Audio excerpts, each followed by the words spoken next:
Asian পর্যায়ে বাংলার একমাত্র মেয়ে হিসাবে ফিরলে তখন কি দেখলে? ফিরলাম তখন কলকাতায় যখন ফিরলে? কলকাতা এয়ারপোর্টে যখন নামলাম, আমাকে রিসিভ করতে শুধু আমার কোচ এসেছিলো, দুটো কোচ ছাই দিয়ে, আর কেউই আসেনি। আর অন্য অন্য সময় দেখি যে কোনো ফুটবল বা ক্রিকেট কখনো হলে জিতলে তখন তাদেরকে রিসিভ করতে আসে, কিন্তু আমাদের ক্ষেত্রে সেটা হয় না, উল্টো আমাদেরকে কেউ রিসিভ করতেই আসেনি। খারাপ লেগেছিল? অবশ্যই খারাপ লাগবে। আমি দেশের জন্য মেডেল নিয়ে এসেছি, বাংলার জন্য মেডেল নিয়ে এসেছি, তো যখন কেউ রিসিভ করতে আসেনি তো খারাপ লাগবেই। বাংলার হয়ে এটা আমার ফার্স্ট ইন্টারন্যাশনাল গোল্ড।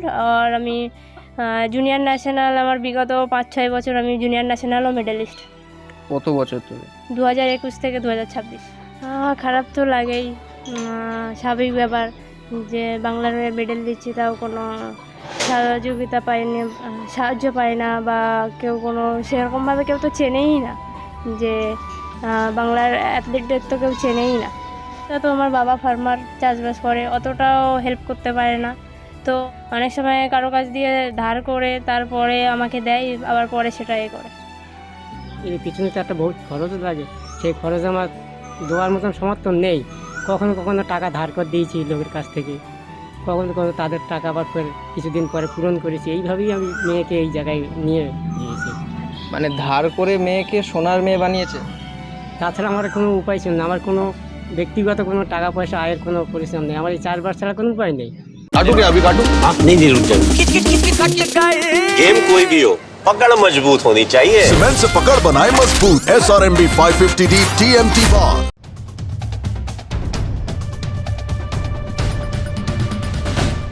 ভাঙর মানে বাংলার খবরের হেডলাইন। বোমা, হিংসা, রাজনৈতিক প্রতিহিংসার জন্য ভাঙর সবসময় খবরের শিরোনামে থাকে। তবে ভাঙর আবার হেডলাইনে এলো সৌজন্যে একটা 19 বছরের মেয়ে।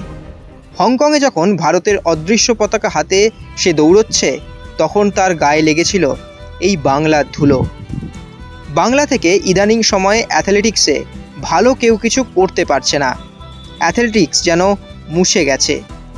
সব দায়টা ছিল এই মেয়েটির ওই বিদ্যুৎ গতির পায়ে। তহুরা খাতুন সব কিছুর জবাব দিলেন, দেশ তথা বাংলাকে এনে দিলেন সোনা। বাবা সামান্য ভাগ চাষি, এক চিলতে টালির বাড়ি, কষ্টের সংসার থেকে আজ বাংলার ট্র্যাকের রানী হলেন তহুরা। চেনেন এই মেয়েটিকে? www.google সার্চ করলে এই মেয়েটির নাম ভেসে উঠবে এখন আপনার কাছে। কিন্তু সত্যিই কি আপনারা চিনতেন এই মেয়েটিকে?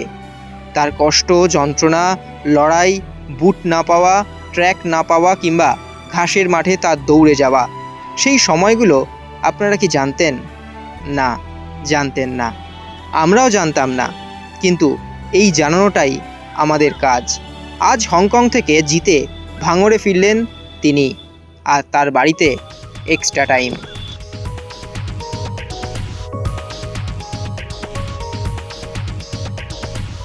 তাহলে তোমাকে প্রথমত অনেক শুভেচ্ছা বাংলাকে এরকম একটা সফলতা দেওয়ার জন্য। বাংলার একমাত্র কন্যা হিসাবে তুমি পদক জিতেছো। এই যখন পদক জিতলে তার পরের মোমেন্টটায় কি মনে হয়েছিল? যেহেতু এটা আমার ড্রিম ট্যুর ছিল, আর এটা আমার ফার্স্ট ইন্টারন্যাশনাল ছিল, তো আমার ব্যক্তিগত ইভেন্টও ছিল, আমার রিলে দুটো ছিল। তো ব্যক্তিগত ইভেন্টে আমি 4th হয়েছি ফাইনালে, আমি আমার বেস্ট দিয়েছি। আর রিলেতে মিক্সড রিলে যেটা ছিল ওটাতে আমরা 2nd প্লেস পেয়েছিলাম, কিন্তু আমাদের টিম ডিসকোয়ালি হয়ে যায়, কারণ আমাদের যে ফার্স্ট ম্যান ছিল সে লাইন টাচ করে ফেলেছিল, তো সেই কারণে ওটা ডিসকোয়ালি হয়ে যায়। তো সেখানে ওটাও প্রথম মেডেল এসেছিলো, তো হোপ ছিল পরেরটাও ভালো করবো, পরেরটাতেও মেডেল আসবে। তো যখন ডিসকোয়ালি হয়ে যায় টিমটা, তখন একটু খারাপ লাগছিলো, অনেকটাই খারাপ লাগছিলো, কারণ ওটা দিয়ে আমরা ওয়ার্ল্ড চ্যাম্পিয়নশিপও কোয়ালিফাই করে গেছিলাম। তো ওটাতে খুব খারাপ লাগছিলো, মেন্টালি খুব ডিস্টার্ব হয়েছিলাম। তারপরে পরের দিন আমাদের 4x4 উমেন্স রিলে ছিল, তো আমাদের টার্গেট ছিল ওটাতে গোল্ড নেবার, তো আমরা সেই টার্গেটটা পূরণ করেছি এবং গোল্ড পেয়েছি। তো ওটাতে খুব খুশি যে আমার ফার্স্ট ইন্টারন্যাশনাল মেডেল, প্রথম আন্তর্জাতিক মেডেল, এশিয়ান পর্যায়ে বাংলার একমাত্র মেয়ে হিসাবে ফিরলে যখন, তখন কি দেখলে? ফিরলাম তখন কলকাতায় যখন ফিরলে? কলকাতা এয়ারপোর্টে যখন নামলাম, আমাকে রিসিভ করতে শুধু আমার কোচ এসেছিলো, 2টো কোচ সাই দিয়ে, আর কেউই আসেনি। আর অন্য অন্য সময় দেখি যে কোনো ফুটবল বা ক্রিকেট কখনো হলে জিতলে তখন তাদেরকে রিসিভ করতে আসে, কিন্তু আমাদের ক্ষেত্রে সেটা হয় না, উল্টো আমাদেরকে কেউ রিসিভ করতেই আসেনি। খারাপ লেগেছিল? অবশ্যই খারাপ লাগবে, আমি দেশের জন্য মেডেল নিয়ে এসেছি, বাংলার জন্য মেডেল নিয়ে এসেছি, তো যখন কেউ রিসিভ করতে আসেনি তো খারাপ লাগবেই, স্বাভাবিক। বাড়ি ফেরার পর? বাড়ি ফেরার পরে আমাদের গ্রামের সবাই আমাকে খুব ভালোভাবে রিসিভ করেছে, আমাকে নিতে গেছিলো, তো এটা আমার খুবই ভালো লেগেছে ফার্স্ট টাইম। অ্যাথলেটিক্সেই আসলে কেন? অ্যাথলেটিক্সে আসার কারণ হচ্ছে ছোটোবেলা দিয়ে আমি পাড়ায় ফুটবল ক্রিকেট যাবতীয় যা যা ছেলেদের গেম হয় সব কিছু আমি খেলতাম। তো আমি যখন ভাঙড়ে স্কুলে যাই, তো তখন আমার বাবা একটা একাডেমি ছিল, সেই একাডেমিতে আমাকে ভর্তি করে, তারপর থেকে আমার অ্যাথলেটিক জগতে জার্নি স্টার্ট। আচ্ছা, তো এই অ্যাথলেটিক্স করতে হতে পড়াশোনা কত দূর করতে পেরেছো? পড়াশুনো আমি এখন ইউনিভার্সিটিতে পড়ছি, সেকেন্ড ইয়ার, এডামাস ইউনিভার্সিটি। এবং এই ভাঙড় থেকেই তোমার ওঠা, হ্যাঁ এবং এটা হ্যাঁ। প্রপার ভাঙড় একদম একদম, কার্যত বলা একদম। চলে। হুম। এবং আমরা ভাঙড় মানে শুনেছি রাজনৈতিক উত্তাপে সবসময় উত্তপ্ত থাকে খবরের শিরোনামে, সেটা কখনো তোমার এই খেলাধুলায় ছাপ পড়েছে কখনো?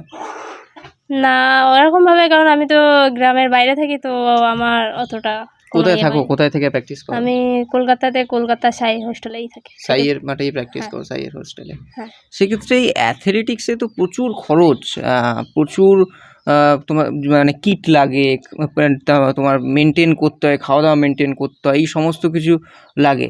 সেইটা কিভাবে তুমি মেনটেন করো, মানে তোমার পারিবারিক অবস্থাটা তুমি যদি একটু বলো। আমার পারিবারিক অবস্থা তো, আমার বাবা ফার্মার, চাষবাস করে, অতটাও হেল্প করতে পারে না, তো অনেক সময় বাবার ক্ষেত্রেও হেল্প করে ওঠা হয় না, তো বাবা যতটা পারে করার চেষ্টা করে, অনেক সময় কারো কাছ দিয়ে ধার করে তারপরে আমাকে দেয়, আবার পরে সেটা করে এরকম। মানে তোমার বাবা চাষবাস করে তোমাকে বাংলার ট্র্যাকের রানী তৈরি করেছেন। হ্যাঁ। তারপরে যখন মেডেলটা জিতলে তখন বাবা কি বলেছিল? বাবা তো খুব খুশি হয়েছে, বাবার স্বপ্ন ছিল যে আমি একদিন দেশের হয়ে খেলবো, মেডেল নিয়ে আসবো, তো বাবার স্বপ্ন পূরণ হয়েছে। আমার বাড়ির সবাই ছিল, আমার দাদা মা দিদি সবাই খুব সাপোর্টিভ, হুম। তো সবার স্বপ্ন ছিল, তো সবার স্বপ্নই পূরণ। কখনো বারণ করেনি যে এত খরচ, তোমার বাবা ভাগের জমিতে চাষ করেন, সেক্ষেত্রে সেই সমস্ত কিছু একটা প্রচুর অর্থের তো প্রয়োজন হয়, সেক্ষেত্রে কখনো বারণ করেননি যে না, একটা ঘরের মেয়ে যাতে সে কেন এইগুলোতে যাবে, অ্যাথলেটিক্সে যাবে?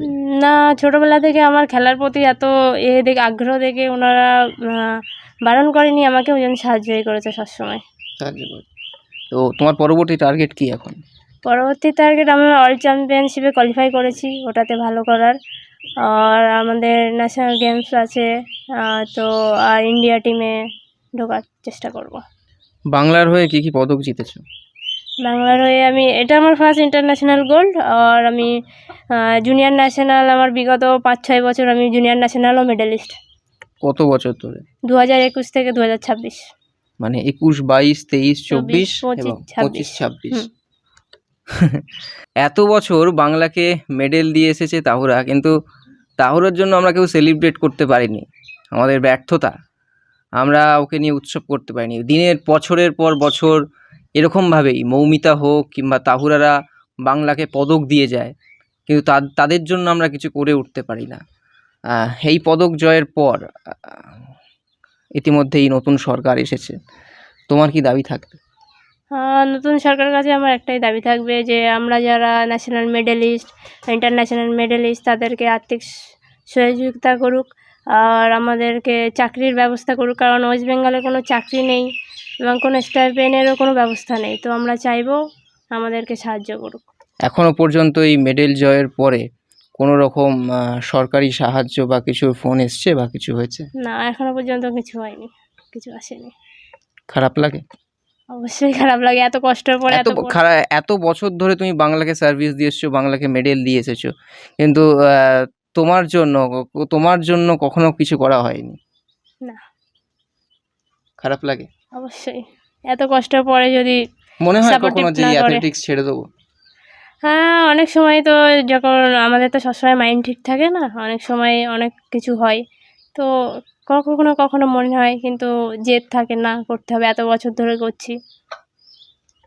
সেক্ষেত্রে নেক্সট টার্গেট কি তোমার এই মুহূর্তে দাঁড়িয়ে? এই এশিয়ানের পর্যায়ে তো একটা মেডেল জিতলে, নেক্সট টার্গেট কি? নেক্সট টার্গেট আরও দেশের হয়ে খেলা আর দেশের হয়ে পদক নিয়ে আসা। দেশের পদক নিয়েছে। এরপরে কমনওয়েলথ আছে, তারপর আরও বিভিন্ন টুর্নামেন্ট আছে, সেইগুলোর জন্য তুমি কীভাবে প্রিপারেশন নিচ্ছ? এখন ট্রাই করব ওগুলোতেও খেলার জন্য এবং টিমে ঢোকার জন্য। টিমে ঢুকলে তারপরে ওগুলো খেলতে পারবো, ট্রাই করব। ট্রাই করবে।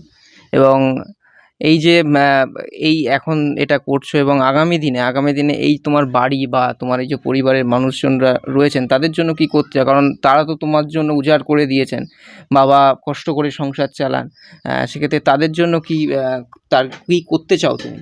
হ্যাঁ, আমি যদি কোনো এখন চাকরি বাকরি কিছু পাই তো বাড়ির ক্ষেত্রে অনেক সাপোর্ট হবে। আমি সেখান থেকে কিছু টাকা পয়সা আমি বাড়িতে হেল্প করতে পারবো। আর আমার বাবা মায়ের কিছু স্বপ্ন আছে, আমি সেই স্বপ্নগুলো পূরণ করতে চাই। যেমন? যেমন আমার বাবা মায়ের খুব শখ ওমরা করতে যাওয়া। তো আমার ইচ্ছা আছে আমি কোনোদিন যদি চাকরি করি তাহলে আমার নিজের টাকায় আমি আমার বাবা মাকে ওমরা করাবো। আচ্ছা। ছোট্ট তাহুরাকে ধার দেনা করে ট্র্যাকের রানী গড়ে তুলেছিলেন বাবা। ভাগের জমিতে চাষ করেন আর মা সামান্য অঙ্গনওয়াড়ি কেন্দ্রে কাজ করেন।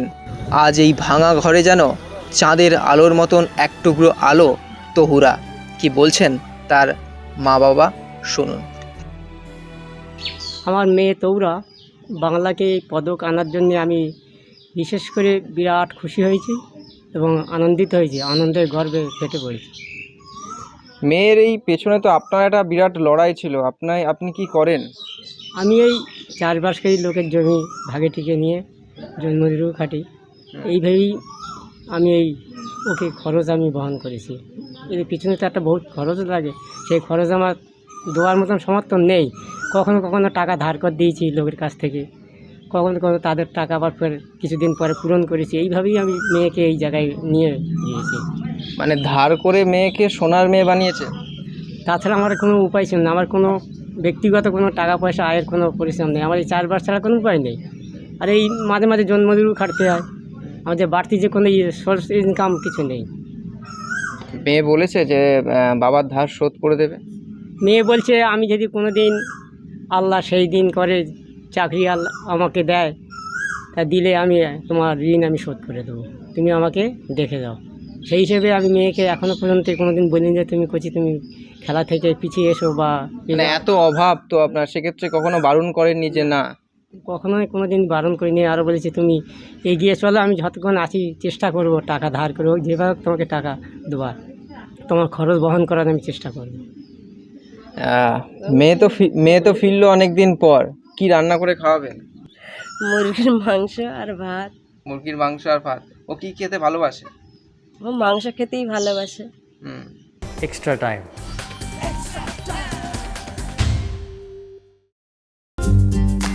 লেটেস্ট নিউজ আর এক্সক্লুসিভ ভিডিওর সঙ্গে আপডেট থাকতে এখনই সাবস্ক্রাইব করুন আমাদের ইউটিউব চ্যানেল। বেল আইকনে ক্লিক করতে ভুলবেন না যেন।